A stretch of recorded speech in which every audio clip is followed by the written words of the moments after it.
లేరు, దేవుడు తప్ప. కనుక ఆ దేవుడికి నేను ప్రార్థన చేయాలి. ప్రభా, నా దోషంలో తీసివేశారా, నాకు చూపించండి.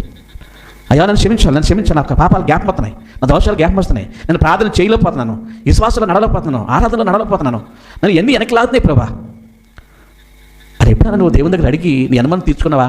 అటువంటి ధైర్యం కావాలి. ఆ జీవితంలో నేను అనుభవించాను ప్రభు దగ్గర.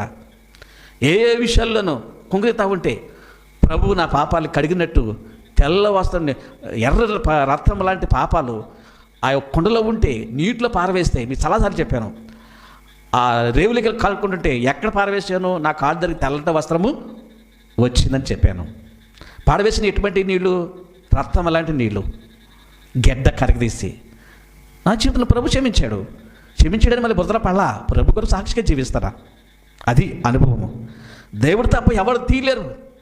అనుజనులు ప్రపంచంలో ఎక్కడ తిరిగిన వారి పాపాలు ఎవరు తీయలేరు, నేను తీయలేను.